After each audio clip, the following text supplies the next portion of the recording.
एक गांव में एक किसान रहता था। एक बार उसे कहीं से बाज का एक अंडा मिला। उसने वह अंडा मुर्गी के अंडे के साथ रख दिया। मुर्गी उस अंडे को अन्य अंडों के साथ सेने लगी।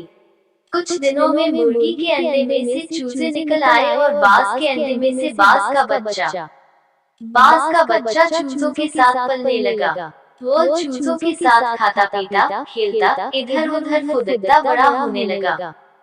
चूजों के साथ रहते हुए उसे कभी एहसास ही नहीं हुआ कि वह चूजा नहीं बल्कि बाज है। वह खुद को चूजा ही समझता था और हर काम उन्हीं की तरह करता था। जब उड़ने की बारी आई तो अन्य चूजों की देखा देखी वह भी थोड़ी ही ऊंचाई तक उड़ा और फिर वापस जमीन पर आ गया। उसका भी ऊंचा उड़ने का मन करता, लेकिन जब वह सबको थोड़ी ही ऊंचाई तक उड़ता देखता तो वह भी उतनी ही ऊंचाई तक उड़ता। ज्यादा ऊंचा उड़ने की वह कोशिश ही नहीं करता था। एक दिन उसने ऊंचे आकाश में एक बाज को उड़ते हुए देखा। इतनी ऊंचाई पर उसने किसी पक्षी को पहली बार उड़ते हुए देखा था। उसे बड़ा आश्चर्य हुआ।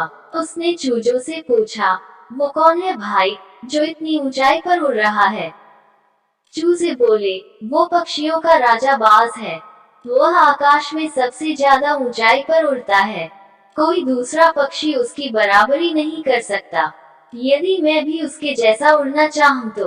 बाज के पूछा, कैसी बात करते हो? मत भूलो तुम एक चूजे हो। चाहे कितनी ही कोशिश कर लो, बाज जितना नहीं उड़ पाओगे। इसलिए व्यर्थ में ऊंचा उड़ने के बारे में मत सोचो। जितना उड़ सकते हो उतने में ही खुश रहो। चूजे बोले। बाज ने यह बात मान ली और कभी ऊंचा उड़ने की कोशिश ही नहीं की। बाज होने के बावजूद वह पूरी जिंदगी मुर्गी के समान जीता रहा। सीख, सोच और दृष्टिकोण का हमारे जीवन पर बहुत गहरा प्रभाव पड़ता है। हम सभी क्षमता और संभावनाओं से परिपूर्ण हैं। चाहे हम कैसी भी परिस्थिति में क्यों न हो, हमें आवश्यकता है अपनी क्षमता पहचानने की और अपनी सोच तथा दृष्टिकोण को व्यापक बनाने की। हम स्वयं को चूजे समझेंगे तो चूजे ही बनेंगे और बाज समझेंगे तो बाज बनेंगे।